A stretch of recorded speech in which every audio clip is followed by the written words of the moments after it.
I want to start tonight with this is not a piece of scripture, it's a little piece of liturgy. I literally just discovered this yesterday, and I think it's my new favorite thing.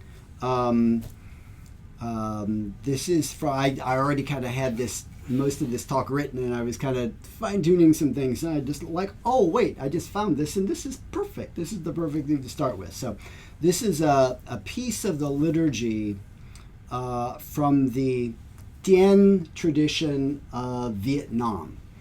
Dien is Chan in China, Sun in Korea, Zen in Japan, Dien in Vietnam. It all means meditation, right? So this is the meditation-focused Buddhist tradition of Vietnam. So this is a piece of liturgy that's actually unique to that tradition. This is called the 12 Aspiration Prayers of Avalokiteshvara Bodhisattva. Her. Avalokiteshvara is the Bodhisattva of compassion, the embodiment of compassion. And this is a part of the regular, like everyday liturgy in the evening service in the Dien tradition.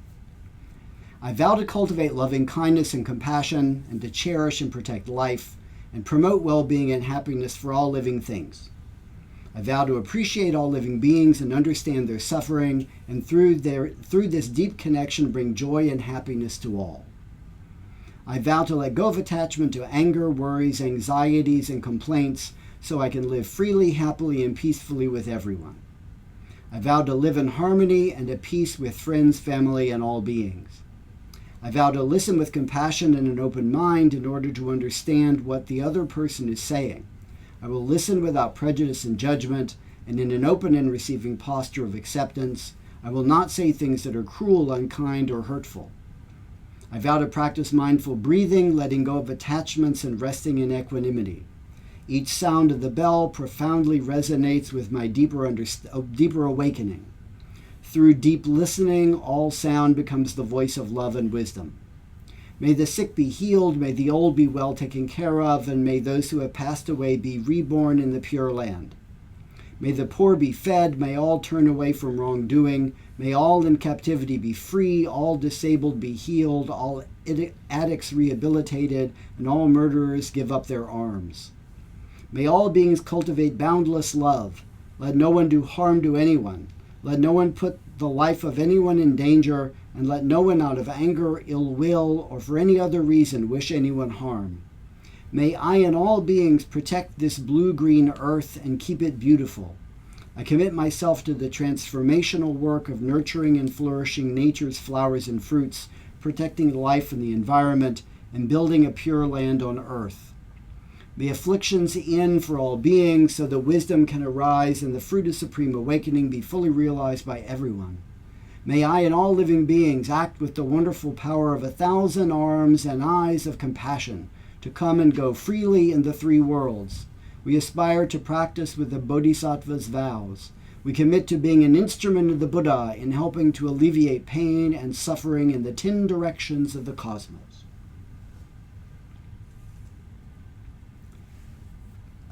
The idea for what I want to talk about tonight actually started a little bit with a joke I made a few weeks ago during one of our Dharma discussion things. A couple of weeks ago, I made just a completely off-the-cuff reference to a term that comes from internet culture. I laughed about it. I had screwed up some names, and I was kind of just doing it off the top of my head. But I came to realize that actually kind of looking at this term seriously, even though I made a joke about it before, looking at this term seriously might be a good way to kind of ease into what I want to talk about tonight.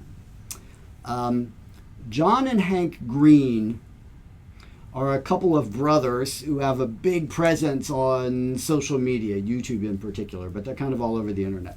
John's most well known as a writer of young adult novels. A couple of his novels have been made into movies that have been really popular. Hank is, apparently he's trained in science, but he's most well known as a creator of online educational content about science, but also history and all kinds of stuff. Both of them have also used their celebrity to promote worthy causes, to encourage volunteerism, to encourage charitable giving, among the kind of the community of people who follow them online. They refer to their community as nerd fighters, which is appropriate because the two of them are most definitely enormous nerds and very sort of proud about being enormous nerds. The made-up word of theirs that I made a joke about a few weeks ago is world suck. They define this as the self-explanatory suck in the world that every nerd fighter's goal is to decrease. World suck can be decreased simply by making the world a better place, by doing things like supporting charities, being nice to people, and generally being a good person. It is hard to quantify. And so in this idiom that they have, the opposite of world suck is awesome, right? They say that the mission of every nerd fighter is to, and this is a direct quote, to decrease world suck and increase global awesome, right? That's their goal. Their main kind of annual philanthropy event is actually called the Project for Awesome, right? And what they do with this is they have a list of charities and agencies that they work with that have sort of been vetted by them, and they encourage people to give to their foundation, and then the money's distributed to those groups. But followers of them online can also propose other local charities and to get a sort of a portion of the money, and then members of the community kind of vote on where the money's going to go. So it's part of their annual work.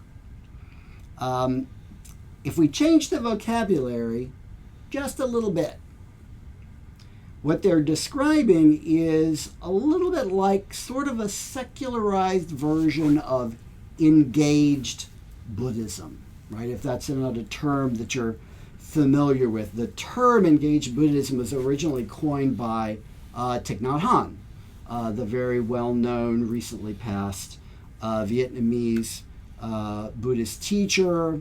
But he didn't invent the idea of Buddhism focused on doing actual practical good in the world. And actually in the Vietnamese tradition in particular, there's a lot of emphasis on that for like hundreds of years. That's been a really important part of the Vietnamese Buddhist tradition especially.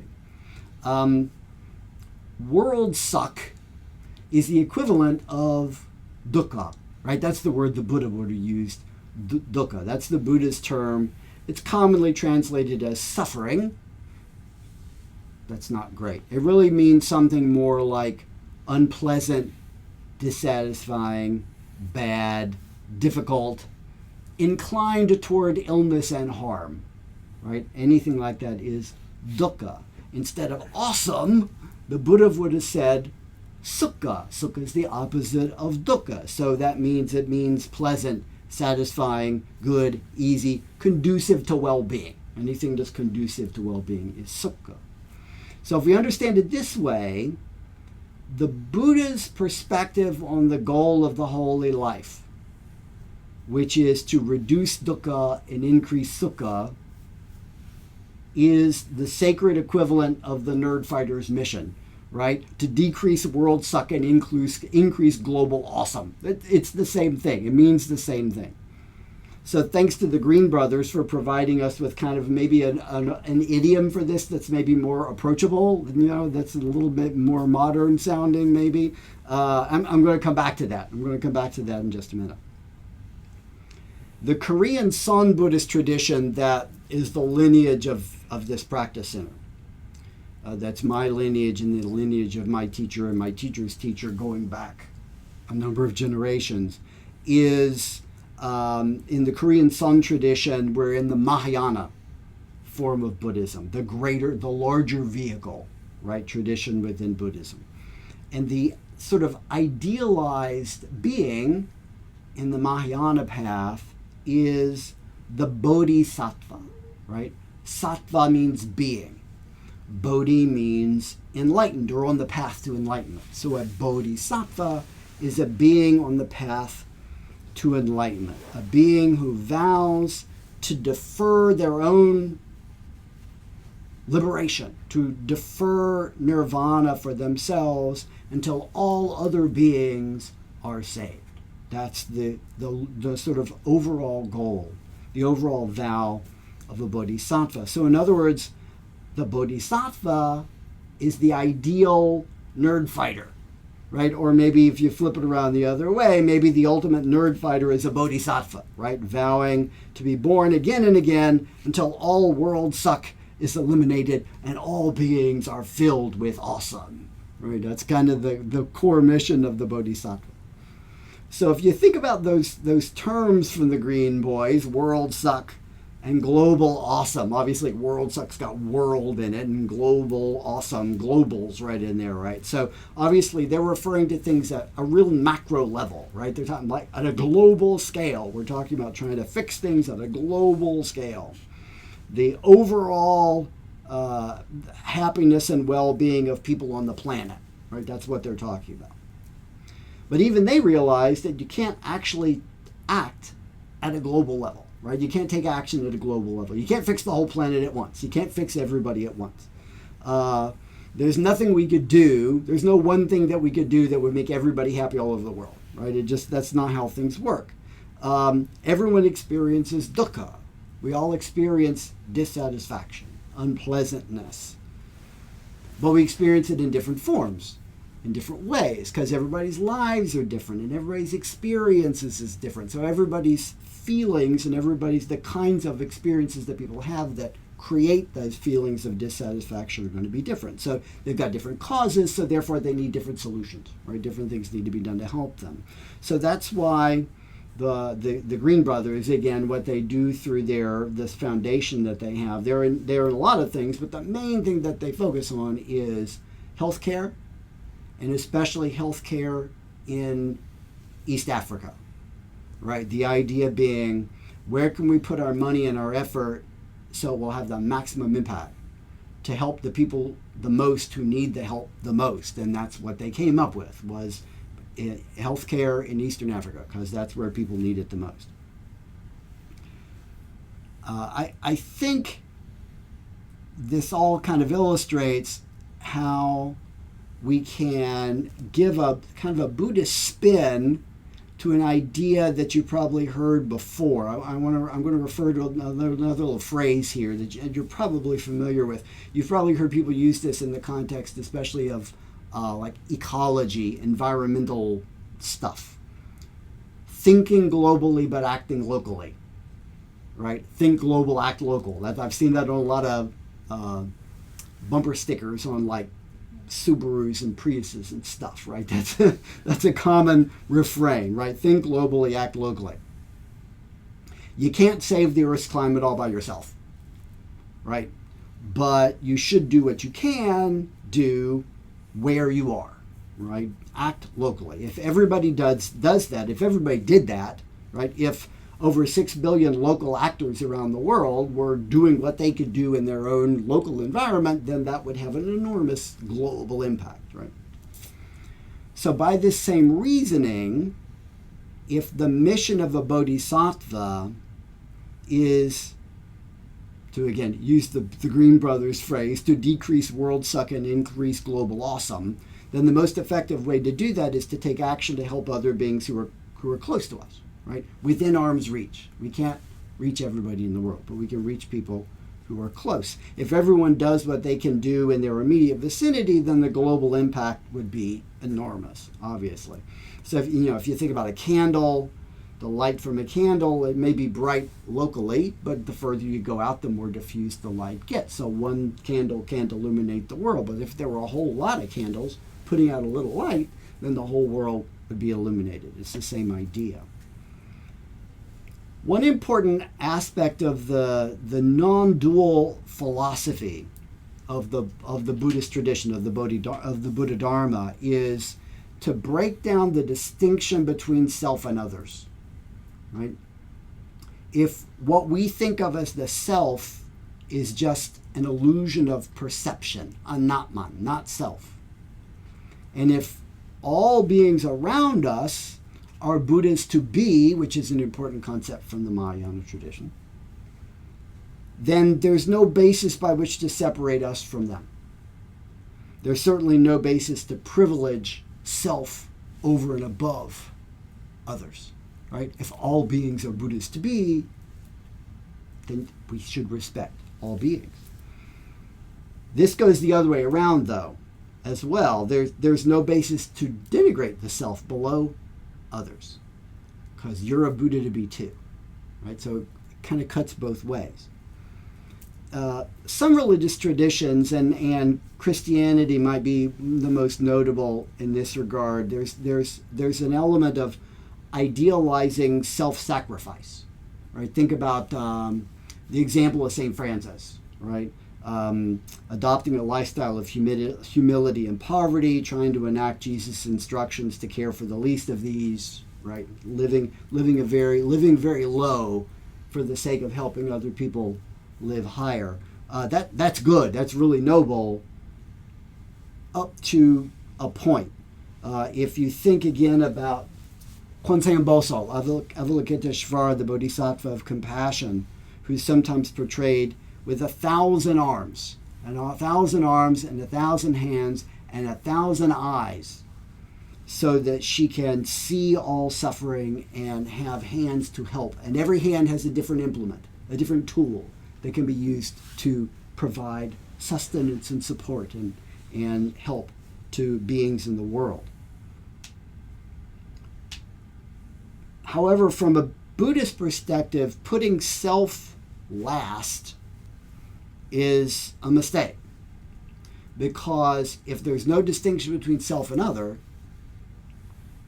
then there is no self to put last, right? Self-sacrifice can become kind of a perverse narcissism, where a person causes more suffering in themselves than they're relieving in other people.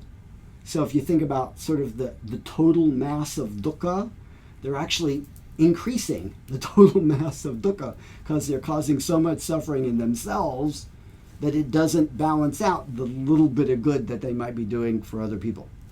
Sometimes the incentive toward that kind of masochistic level of self-sacrifice is also a kind of a, what's driving that? Sometimes it's kind of a holier-than-thou attitude. I'm so holy, therefore I must suffer, but my suffering is godlike and so on. And is that really a positive thing? It's a kind of a privileging self over other in that sense.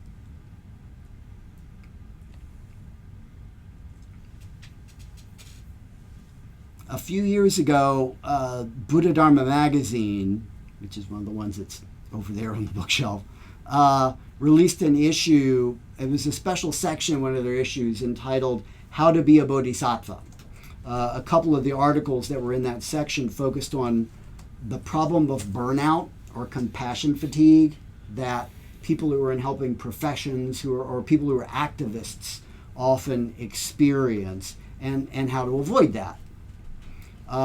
In the introduction to that section, Soto Zen teacher Tegan Dan Leighton Roshi wrote, "Bodhisattvas commit to staying open to the suffering in their surrounding world, but they must include themselves among the beings worthy of care." If we keep in mind the maxim of thinking globally but acting locally, then we should understand that the most effective bodhisattva action happens within arm's reach, right?